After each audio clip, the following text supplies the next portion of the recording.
Champagne first appeared on the Formula One podium in 1950, but no one doused themselves with it then. This happened at the French Grand Prix.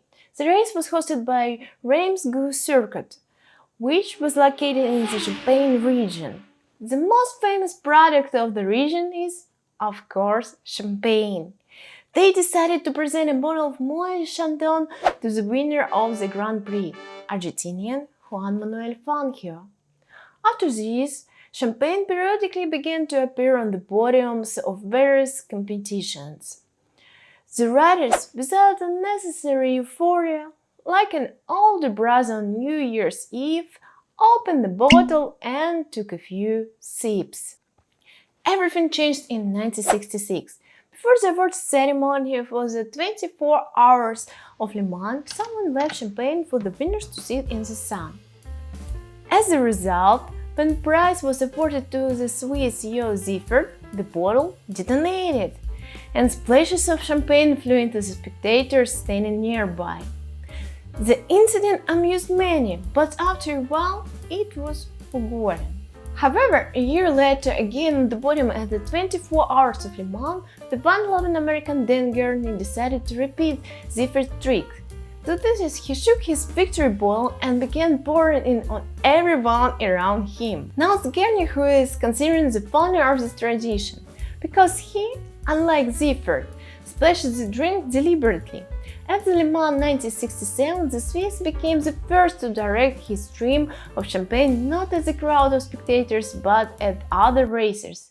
He doused his navigator Hans Hermann.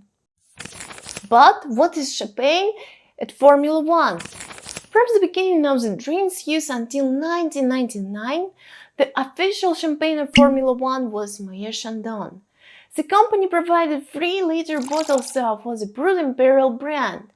More often than others, Alain Prost and Ayrton Senna raced them. In 2014, in honor of Senna, Moët Chandon released a limited edition of vintage champagne bottles. The price for one 3-liter container was $4,390. A total of 41 pieces were produced, the same number of the Brazilian driver victories in the Formula One Grand Prix. In 2000, a new champagne appeared on the Formula One podiums, which is produced in Reims, France.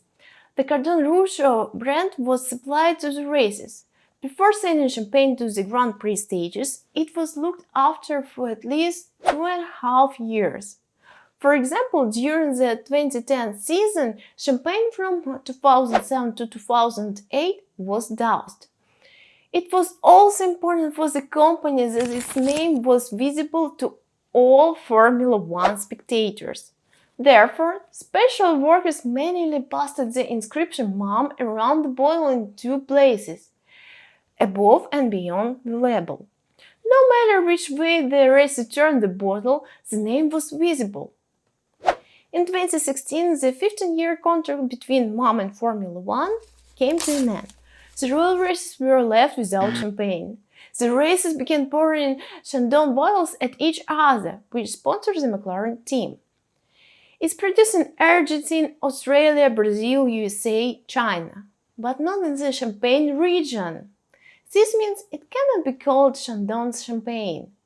This is sparkling wine. In 2017, champagne returned to Formula One. The deal was concluded with Carbone. Before being introduced to the podiums of the Grand Prix stages, the design of the bottle was carefully worked on. The brand's inscription had to be clearly visible in the lenses of television cameras. Formula One executives explained their choice in favor of this brand by the fact that the champagne was a unique bottle made of carbon fiber. Carbon fiber is used to create racing cars.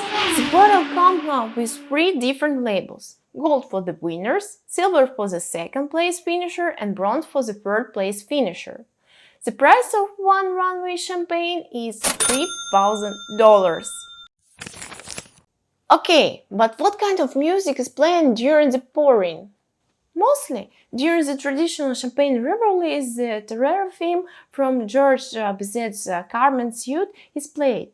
It sounds solemn, victorious, and at the same time chaotic. Perfect for this tradition.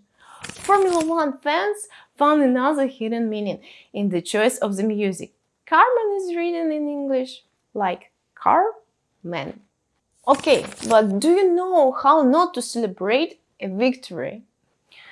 The 2005 US Grand Prix medalist shouldn't have been splashed with drinks. This stage is considered one of the most controversial in the history of Formula One. The Grand Prix began with Ralf Schumacher's serious accident due to a blown tire. It turned out that the batch of Michelin tires at the stage was defective. Teams running on Bridgestone tires have refused to make rule changes that will make racing safer for Michelin holders. As a result, 14 participants didn't start. 6 drivers contested the victory. Spectators shouted with displeasure, threw beer cans onto the track, and many didn't wait for the finish and simply left. The disgruntled whistling continued on the podium. Michael Schumacher and Rubens Barrichello spent the required time at the awards ceremony and left without touching the champagne. But Tiago Monteiro, who took third place, celebrated to the fullest. For him, it was the first and only podium in his career. That day, he became the first Portuguese to finish in the top 3 at the Royal Races. Tiago didn't restrain himself in his emotions, despite the protesting roar of the crowd. And one more interesting thing. Who invented drinking champagne from a shoe? Of course you say Daniel Ricciardo, but in Formula One it all started in 2016. The first was, of course, Australian Daniel Ricciardo on the podium at the German Grand Prix. He then began drinking out of the shoe more and more often, encouraging other drivers and guest stars such as Gerard Butler and Patrick Stewart to join in. Sometimes the pilots were disdainful and refused Ricciardo's offer. The race believes that champagne from a shoe tastes better than from a bottle. The ritual of drinking from a shoe, called shoe, is popular in the race's homeland Australia, at the regions where Dean and Sean Harrington. The initiative became the face of the surfing and fishing brand the Mad Hughes. According to the guys, they started drinking from a shoe in 2002. More and more people, including celebrities, pick up the trend, and it eventually became something of a national Australian tradition. At the beginning of the last century in Europe, drinking from a shoe was believed to bring good luck. This is how German soldiers consumed beer before and after battle during the First World War. This was also one of the rituals of hazing in Germany. Soldiers drank from the boots of those higher in rank. But probably the most interesting legend dates back to 1902. In one of the elite brothels in Chicago, a denture slip fell off, and someone picked it up, poured champagne into this, and drank it. Maybe it was Cinderella who started this tradition.